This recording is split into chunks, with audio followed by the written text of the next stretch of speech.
everybody. This is Hank Zoner, the Grapes Unwrapped. I'm here this morning with Keith Cohen, the owner of Orwashers. Keith, thanks for having us into your bakery. Thanks for being here, Hank. And very appropriately, we are starting off in front of the starter. Yes. The birthplace of every loaf of bread that gets made. So, as you know, bread, wine, the fermentation process creates a living organism. And what you have here is you basically have your primordial soup. Right. You know, as they talk about the earth when the first life appeared. Yeah. And, you know, it probably started with yeast bacteria. Right. So what we have here is our wine starters. And the reason we call them wine starters are because the natural yeast off the grapes that I harvest along with Christopher Tracy at Channing Daughters. And every year we do our own quote-unquote vintage. Excellent. So you're looking here, this is going to be fed a little bit later because as you probably know, that yeast process, after it uses up its available food, needs more food. You have to keep feeding the beast. Tell us a little bit more though. You're not an Orwasher. You're not the original owner of Orwashers. You bought this business close to the bakery's centennial mark, correct? Yes. 10 years ago. 2007, and it's been quite an interesting ride.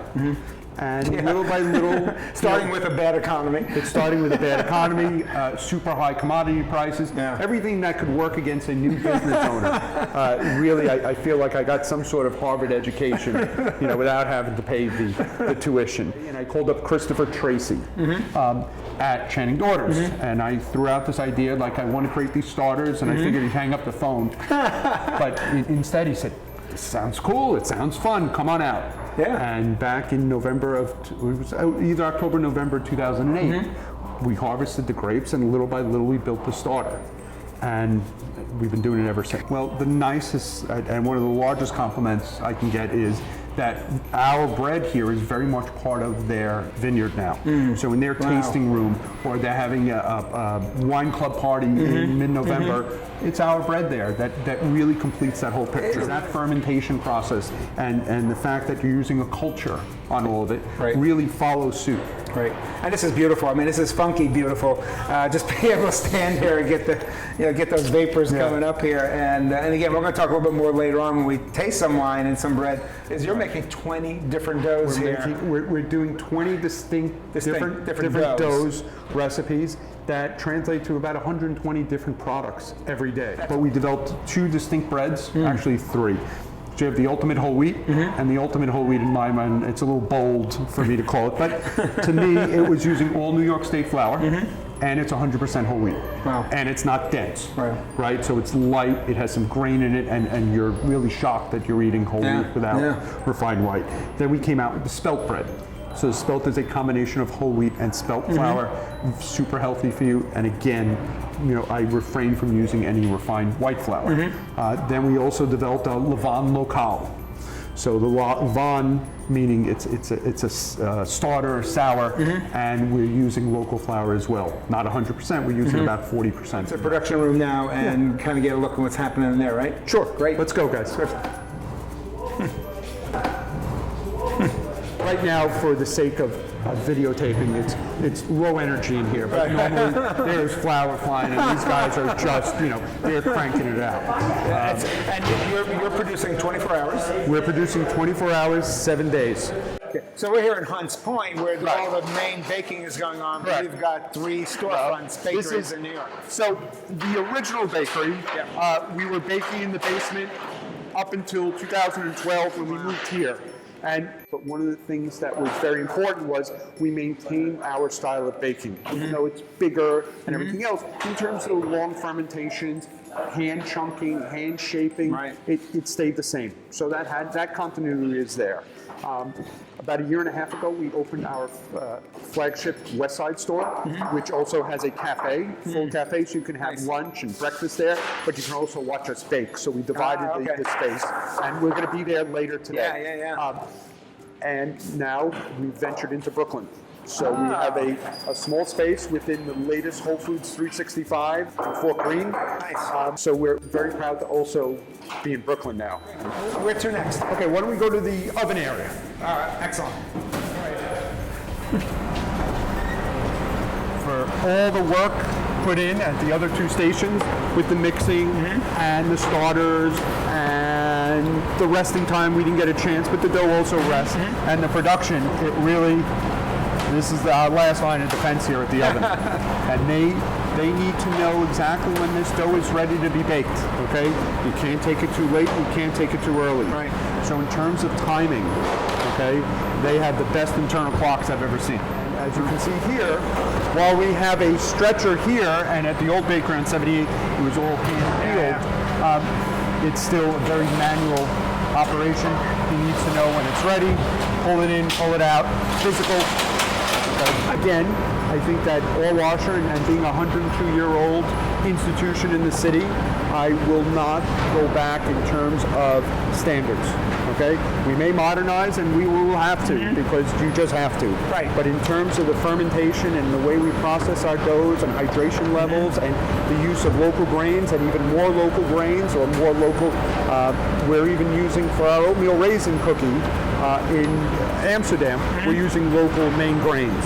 So again, I've insisted, and little by little, I'm going to be using more and more. So in terms of having those standards, that's never going to change. And that's why a lot of our bread I find to be so good. Great, fascinating, fascinating. So we should probably go down to Amsterdam to Let's go to take the a trip bakery, down to Amsterdam. where I will not have to wear this. You will not have to in wear the the bakery. hairnet. So Okay. we'll see you guys shortly.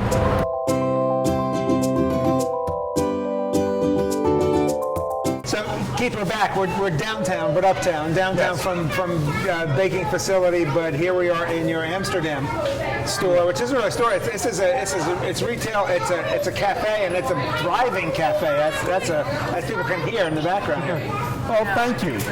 Like I said while we were in the Bronx, I created this cafe so people can come in here, have a sandwich, coffee, some of the best baked goods and croissants in the city. One of the things I did, because we have the outdoor cafe, is I thought this place really was conducive at night to do some dinner business. So I thought that we should bring wine into it because, as we spoke about, wine, cheese, and bread. Right. So hopefully, in a little bit, you and I can go taste one of these Scuttle Hole Chardonnays from Channing Daughters. Yes, as we started with the starter to end with the wine and the bread. Yeah. So Keith and I have stepped outside because it's really busy inside. We've got this a beautiful board here of some of your more popular baked goods. Even though I suspect from looking inside, everything's popular. There's quite a bit more. We could have put out an 8-foot table. Everyone's got their favorites. We spent 100 years perfecting bread, and now we've moved over to some of the pastry line.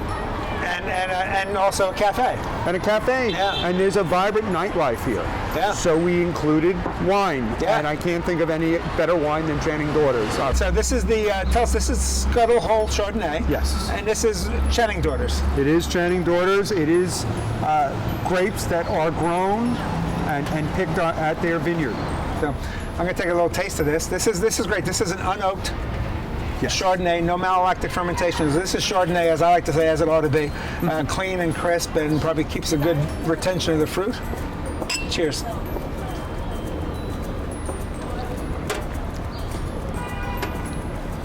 It's a nice wine. They make a nice wine. We have an example of our demi French baguette. Very low in acidity. I'm going to break off a piece if I can. But long fermentation. It's good and crusty. It's a really nice flavor too. It really complements the wine, or the wine complements the bread. So I came up with this idea of you should have a choice of being able to choose your jam. So we have raspberry, black raspberry, blueberry, strawberry, and sour cherry. Wow. And right here, or at any of the stores, you can give me a black raspberry, and we inject it right there. So you're filling them on the spot. We're filling them on the spot. Oh. And the other advantage is that the jam hasn't been sitting inside the donut that long. Right. So we have this beautiful example here of raspberry, okay? And you can see still the whole pieces of the raspberry in here. Very messy, as it is supposed to be. I'm going to have a little bit of this. Yeah, I'm going to have some of this too. That looks great. That's real raspberry. That's real raspberry. An old-fashioned sugar donut. That's a nice donut too. It's a good donut.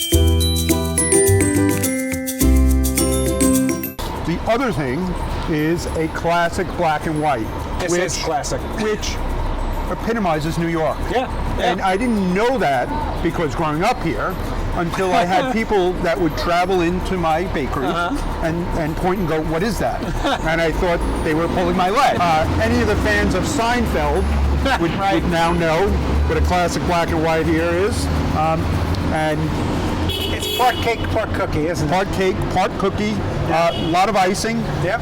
But it really, you can kind of go back between the chocolate and the vanilla, and that's what I always do. I kind of vacillate, I get a little piece of the vanilla, and then some of the chocolate. And that's a nice cookie too under there. is, it's- Cookie cake. it is. Keith, I want to thank you so much for having us both here and up at the baking facility. I appreciate your time. You're very welcome. My Cheers. pleasure. A little day drinking. A little day drinking is always good. And this is Hank Zone of the Grapes Unwrapped. Join us again next time when we try to bring you really good stories about interesting people doing interesting stuff, like Keith Cohen here at Orwashers. See you again soon. Thanks, Hank. Cheers. Thanks.